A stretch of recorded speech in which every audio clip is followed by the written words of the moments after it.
Sawadee krap, I'm JP Mestanza, and today is Thursday, September 18th. You're watching Phuket Extra, brought to you by pbcphuket.com. Phuket authorities moved quickly to defuse a tense standoff at the Deep Sea Port on Wednesday after local taxi drivers blocked an outside taxi from picking up cruise passengers.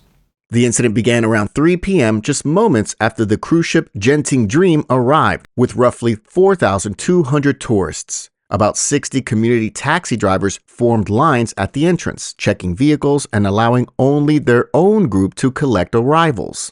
When an outside operator attempted a pickup, tempers flared. Wichita Police Superintendent Colonel Somsak Tongklian led officers to the scene. He negotiated with both sides and the confrontation ended peacefully. No injuries, no damage. All parties agreed to disperse and continue talks. For Phuket, where first impressions matter, this was a timely reminder of how transport disputes can ripple into visitor confidence and local livelihoods. Police say that they'll keep monitoring the port while stakeholders work toward a fair, orderly pickup system. Travelers arriving by cruise are advised to follow official guidance at the pier and use clearly authorized transport while a longer-term solution is finalized.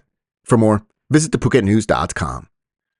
A tragic crash earlier this week has claimed the life of a 28-year-old Thai woman who was reportedly hit by a bus before she was hit by a pickup truck.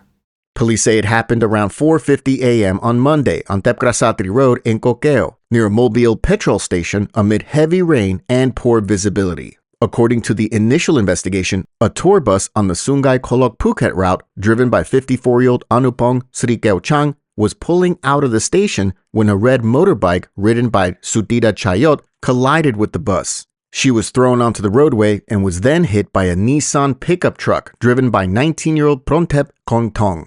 Rescue teams from Mission Hospital and Koh Keo Municipality rushed her to Vashida Phuket Hospital, where she was later pronounced dead. Both drivers were taken to Phuket City Police Station for questioning as officers review CCTV, lighting conditions, and the role of the weather. No charges have been announced at this stage. With Phuket in the rainy season, authorities urge extra caution, slow down on wet roads, keep headlights on at dawn and dusk, and allow longer stopping distances, especially near fuel stations and side exits along Thepkrassatri Road, one of the island's busiest corridors. If you witness an incident, call the emergency hotline 1669. That's 1669. For more, visit thephuketnews.com. Phuket police are investigating two separate road safety incidents along Thepkrassatri Road that have stirred public concern and a flurry of online debate. Late Monday night in Thalang, a sedan slammed into a newly installed U-turn barrier near the power station in Ban Lipon, then fled. Dashcam footage shared widely shows the impact and the car speeding off, leaving the structure badly damaged. The barrier is part of the Safe and Seamless U-Turn project, handed over last week to Governor Sopon Suwanarat by Rotary District 3330, Patong Rotary Club, and the UK-based Safer Roads Foundation, which has been credited with eliminating fatalities in its pilot zones over the past 4 months and reducing response times. Even so, the crash has reignited questions about nighttime visibility, lighting, and driver behavior at modified junctions. Thalang Police Chief Colonel Nikon Chutong says CCTV is being reviewed. The driver faces a reckless driving charge once identified. Witnesses are urged to come forward. In a separate case earlier on Monday, CCTV captured a foreign rider traveling against heavy northbound traffic in Koh Keo before swerving, clipping a safety post, and crashing into the steps of the Indian Motorcycle Phuket showroom. The rider, who was wearing a helmet, sustained minor injuries. His motorbike suffered significant front wheel damage. The clip went viral, prompting both jokes and frustration online, and fresh questions about rider training, rental oversight, and wayfinding for visitors unfamiliar with local rules. Together, these incidents are a sobering reminder for residents and tourists alike. Phuket's main artery is busy, fast-moving, and unforgiving.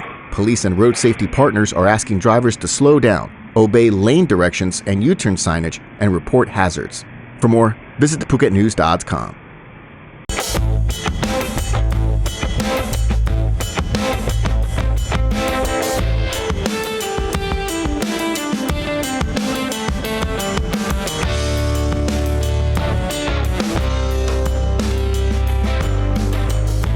Phuket authorities are confirming the death of a French visitor who drowned at Patong Beach after being swept into powerful currents despite red warning flags along the shore. Police identified the victim as 53-year-old Laurent Simon, who arrived on the island just the day before with his brother, sister, and brother-in-law. Around 2:30 a.m. this morning, the family entered the water behind the police box north of Bangla Road when Mr. Simon's sister was pulled out by a rip current. Mr. Simon and her husband rushed to help and managed to push her towards safety, but both men were then caught in the current themselves.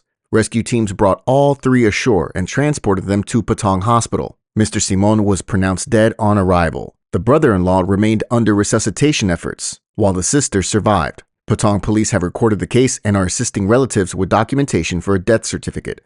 The tragedy is a painful reminder of the rough seas in Phuket during the monsoon season. Red flags mean no swimming. Conditions can change in seconds, even close to shore, and even for strong swimmers. For more, visit thephuketnews.com. Thalang officials confirmed that several restaurants operating directly on Mai Khao Beach are illegal, sitting inside the protected boundaries of Sirinat National Park. A joint team from Mai Khao Oboto, Thalang District, Village Headman, the Forest Protection Unit in Thalang, and Sirinat National Park inspected businesses in Mu 3 and Mu 4 on Wednesday. They found ongoing encroachment despite the land's clear national park status, where private occupation for any activity that harms natural resources are prohibited. The sweep followed complaints filed through the Government Complaint Center and an August 19 provincial order demanding action. After a morning inspection led by Mai Khao Oboto, Thalang's district chief dispatched a second team in the afternoon to recheck the same sites. Authorities say investigations will continue and enforcement will follow within each agency's jurisdiction. For Phuket, this is about protecting a fragile shoreline that draws visitors from around the world. Sirinat National Park safeguards nesting beaches, dunes, and coastal forest. Unregulated businesses on the sand can accelerate erosion, pollute the area, and push wildlife out. Officials are urging operators to relocate through legal channels and reminding residents and tourists alike to avoid patronizing venues set up inside the national park. For more, visit thephuketnews.com. Thanks so much for joining us here on this edition of Phuket Extra, brought to you by pvcphuket.com. We apologize for not being on the air on Wednesday, but we'll be back again on Friday tomorrow. Until then, stay classy, Phuket.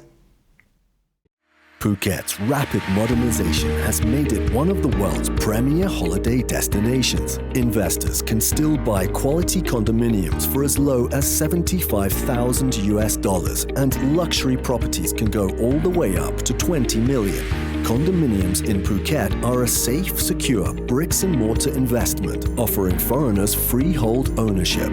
Call or email Thai Residential, Phuket's #1 trusted real estate advisor, to find your perfect Phuket property.